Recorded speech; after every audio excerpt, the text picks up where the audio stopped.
Good morning, everyone.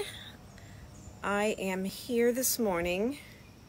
Give me just a second, actually. I have to find my companion for this conversation. I'm inviting Barbara Lynn Probst in to chat with me this morning. And Barbara is... Here's Barbara. Did I do it? We did it. Oh, Look and at us. I'm not sitting in a good place with the light. Wait a minute. This is all, you practice something in a different time of day. I'm going to go to another. Let me take my book with me. This is called Not Being Experienced at Instagram, but we're going to make it work. Well, I was 2 minutes ago, I was upstairs trying to get my milk heated up enough for yogurt. So now it's going to cool while we talk, and then I can go mix the yogurt in and get it started. And just so everyone knows that the glamorous life of a published author, this is my morning. I'm chatting with Barbara Lynn Probst about women's fiction, and then I get to go sign books at my local indie bookstore, and then I get to go grocery shopping. But signing books is good. That's great. Signing books is good. So I'm just kind of going to keep moving around my house till I find a good. So, anyway, I think I'll just sit right here as long as you can more or less see me, right? I can see you. Yeah, hopefully everybody else can see you. Hello to everybody who's joining and waving. Hi. So yeah, well, no one ever told me that when I learned how to write novels, I was also going to have to learn how to use technology. Oh, I know, right? Yes, I've been testing out Instagram Live for the last several days, and I keep going on and saying, "There's nothing to see here, nothing to see here." Test. Yeah. But anyway, it's so great when you reached out to me, Kathleen, because we were we're made for each other. Because when we discovered that both of our books are framed around music, like what could be a more perfect fit? And I was so excited to learn that you're not only an author, you're a flautist, you're a composer. Mm-hmm. So you actually write about it and you live it, which is really, really cool. I do a lot of it. Yes, I actually have a piece of music I need to go write a flute part for also today. So it is a busy day. This is the 1 week my kids are off school, but maybe we should get started. Maybe we should get started formally. I'm Kathleen Basi. I guess we're going to introduce each other. Barbara, do you have your book? I do, and here it is. So there we go. Right. This is Barbara Lynn Probst, who is the author of her award-winning debut was The Queen of the Owls, and that was it's one of the finalists for the Women's Fiction Writers Association's Star Award, which is currently in the judging phase. And this is her second book that she held up, The Sound Between the Notes, and it draws on her experience as an amateur and experienced and extremely dedicated amateur pianist, and also an adoptive mom. Right, that's right. And I kind of already have introduced Kathleen, but in addition to all of her many talents, she is a mom to 4 children, one of whom has Down syndrome. Mm-hmm. And her debut, recently published by Alco, just a month or so ago, right? Almost a month. Yep. Almost a month. Oh, a brand new baby. That's great. That's terrific. So yeah, I think better than a new mom. Yeah. Just as stressful though. But anyway, we're talking about music together, and I know when you were just saying that you were composing, I study music that others have written, but one of the things that was very special for me in The Sound Between the Notes,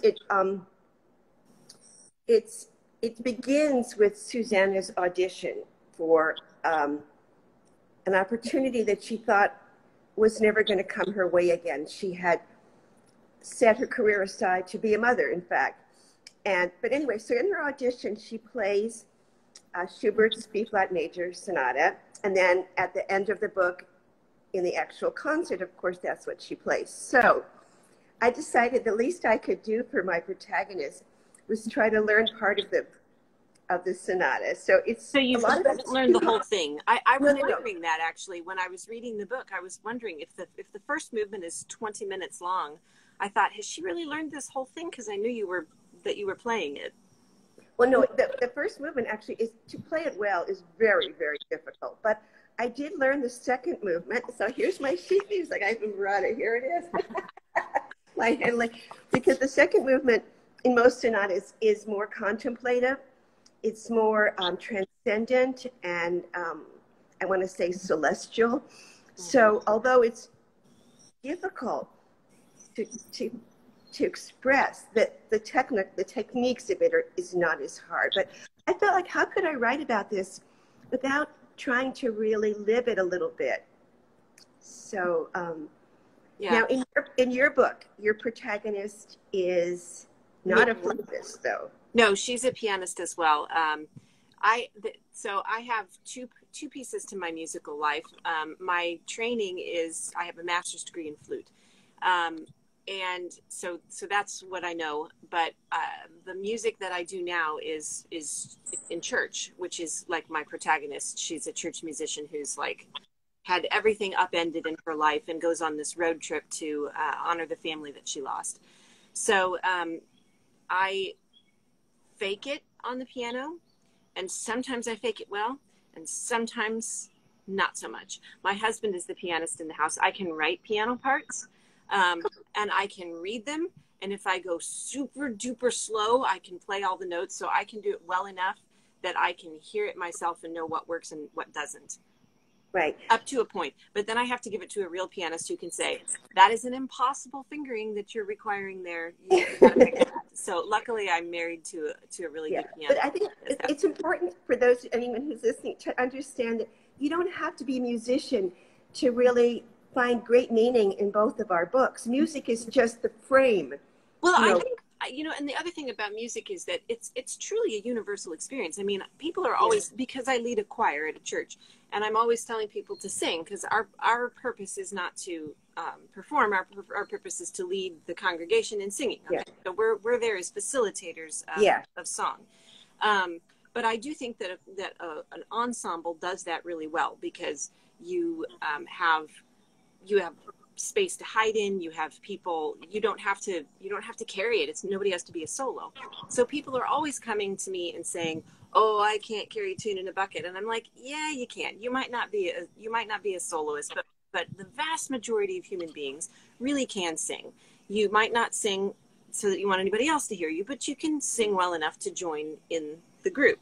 And that is because music is universal. It is something that it has never not been a part of human experience. Like if you go back to throughout history, even if it's just drums, people, little ocarinas in the Native American cultures, little flutes, and it's universal. We've always had music. It's something that's inside of all of us. So even if we are not good practitioners of it, trained practitioners, we respond to it on an emotional level, and it speaks to us and it means something to us. Absolutely. There's two things that I want to say, kind of like you're stimulating so much in me. One is that my idol, Seymour Bernstein, who is my teacher's teacher, who is a piano teacher beyond compare, he talks about music teaching you how to have an emotional response to life, teaching you how to live, how to play life more beautifully. So that is like, and the other thing that you're making me think of when you talk about ensemble is that in my book, one of the things that Susanna has always been a soloist. Mm-hmm. And she has to understand something about sharing the music. And it's very interesting. There's an incredible South American pianist named Martha Argerich. Actually, I'm not sure I'm pronouncing it right. But at a certain point in her career, she refused to play solo anymore because she felt too alone on the stage. Mm-hmm. She only wanted to play with others. So there's so many levels at which music can be a wonderful frame for the story of a woman's journey, which is, I think, what both of our books are. In your case, it's a literal journey in a car. Mm-hmm. In my book, it's a journey in her life of framed by the music, but journey to understand again, and also a lost family, because my protagonist was adopted. So she's searching to put these pieces of her family together in a way that she never has. And, you know, spoiler alert, the birth mother that she never knew, by the time she finds the family, the birth mother is dead. So how to integrate and honor and not even how to make part of yourself people that aren't with you physically, that are made you who you are, that are part. So I feel like there's all these amazing commonalities in our books. And the other thing we discovered when we were talking is this idea of the choices a woman has to make. That was the one that was striking me as you were a minute ago. You were talking about having to make way for, like, it's not all about you, the solo versus the ensemble. And I think is a very common woman's experience, is this feeling of searching for balance between, you know, putting on your own oxygen mask, as they say on the airplanes, and this feeling, this desire to nurture and to take care of everyone around us and all of those that we love. And that search for balance, that search for how to prioritize, the choices that we have to make, is something that I know in your book comes out, and it comes out in mine too, because Miriam in The Song for the Road had to make a choice. It was kind of forced on her long ago when she found out she was pregnant outside of marriage with twins, and she was hoping to be a concert pianist, and she was like, I cannot do both of these things. It cannot be done. I have to make a choice. And so she chose to raise her children, and yet she's always been looking back over her shoulder. And so then when she loses her family, it's like tears her apart. She thinks, I wasted all this time looking back, you know. And so there's part of what she's dealing with in this book is how do I honor the gift that I was given, as well as honor the gift that I was given as music, and the gift that I was given with these children. And I have to say that particular struggle is one that really that I really resonate with a lot, because as a mom of four, trying to write and to carve out that time for me, particularly in the last 2 or 3 weeks. I finished my next manuscript and sent it off to my agents, and I was going to give myself the gift of like some time off, but I haven't been able to take it because like the kids are getting out of school, and I'm constantly having to take them to appointments and things. And that idea of balance and having to recognize the point at which your life you are, and to give yourself the grace of what you can do and what you can't do. And we're not always able to do that climb for greatness, because that requires a focus. You can only have one thing.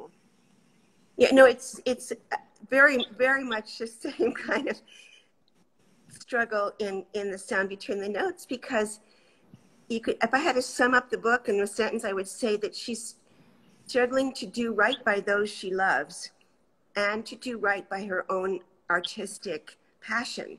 And it's not either or, but it's constantly, and again, it's the same thing, because Susanna was adopted and she felt that her birth mother didn't put her first, which isn't really true, but that was how she felt. So when she became a mom, she's like, I'm going to put my kid first. Right. I'm not going to do what was done to me. But like you said, there's, you know, she kept her music local, you know, played in churches, in, you know, community centers, not at the level that she was preparing for. Right. And so then always this, okay, I gave it up. But then what if you have a chance now that you hadn't expected to have again? And I have to say, it's interesting. I didn't make this connection till right this second, which is why I love talking to people, because that's when those, for myself, I had, as a mother by adoption, I had accepted that being a mom was not in the cards for me, and let it go. And then I had, you might say, an unexpected chance to have the thing I thought, okay, that's fine, which was motherhood. just the opposite of my protagonist. Mm-hmm. And I took it. I was a bit older than, I mean, by the time my kids were like at the little play groups, I was a lot older than the moms of their friends. But you know what? I got to be a mother, and I got it all in a way, but just not in the order that I thought. And so you just never know when life is going to give you this, well, what if? What about now? Why not? Why not take the gift that's being offered? So life is really, it's never what you think it's going to be. And there's no easy answers. When we know in the book that her career is not certain, nothing is certain. There's an obstacle, that hereditary disease that makes itself known, that is possibly, we don't. So, but I mean, anyway, life is like that. And I think women do feel this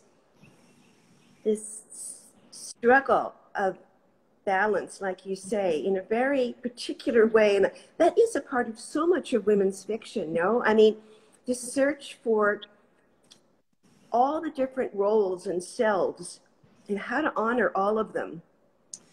Yeah, I was going to say the same thing, that what we're talking about here is something that is the reason that I really love reading women's fiction. And I'm so glad that WFWA came into existence and gave us all a space to be together and to support each other, because I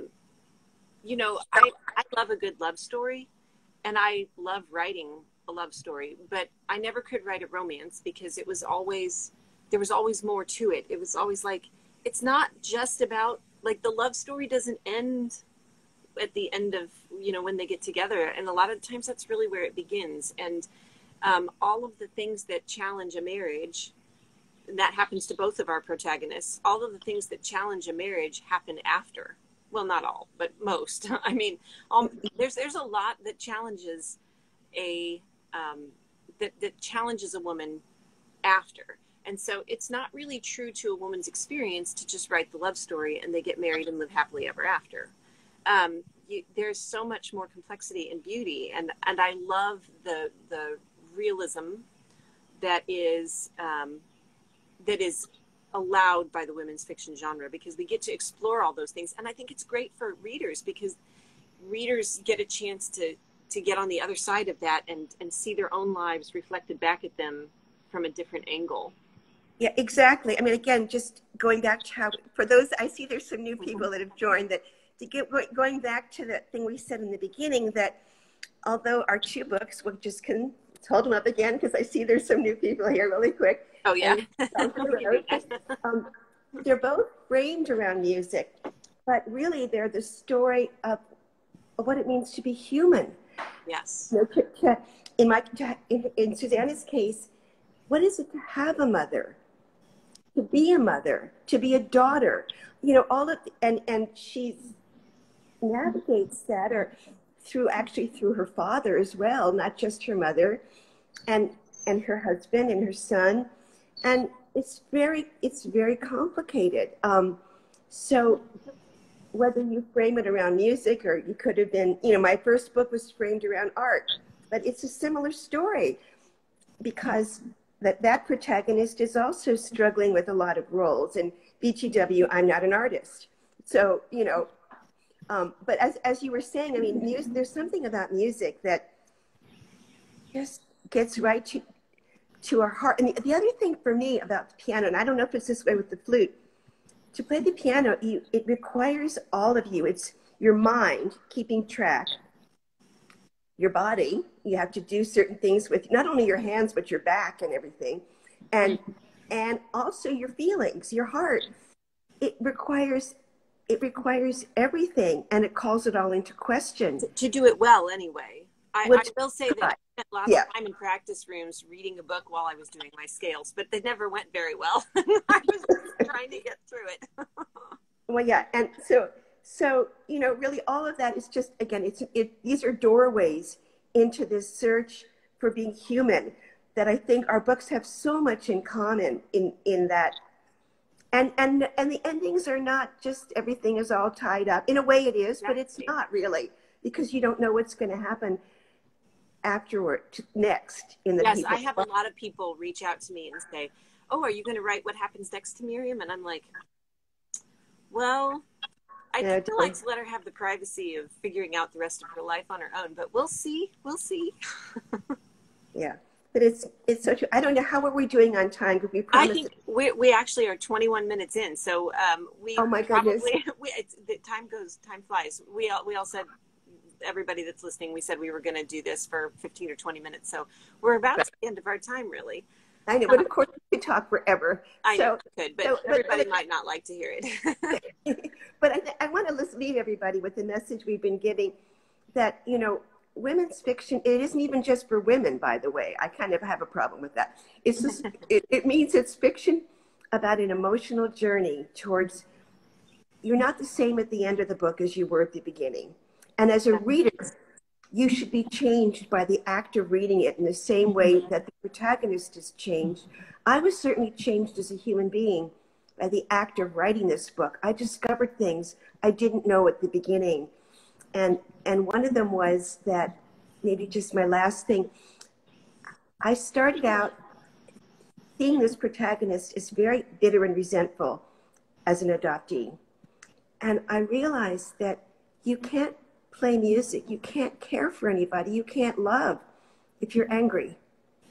So it was a really profound learning for me that my protagonist changed, she softened, and she helped me. So Yes, I think that I do think that we because we're dealing with the emotional journey, it gets labeled women's fiction, but I do think that there's things in it. It was interesting to me, and this will be my closing thought, that my husband was the last person to read A Song for the Road before it went to print. He had not read it up until that point. He'd heard a lot about it, but he hadn't actually read it. And so he's a professional writer, editor, and PR guy for his job. So he volunteered to do the last read through and find all the typos, which he did, which was astonishing considering how many levels that goes through. And someone actually told me I got something wrong liturgically as well, and I felt so embarrassed. Anyway, so I'll just put that out there so you can find what I did wrong, those of you who know. But in any case, the point is that he read it, and he's a guy who likes to read spy thrillers and murder mysteries and watch things with helicopters exploding and Bruce Willis, who's really beat up and cut up at the end.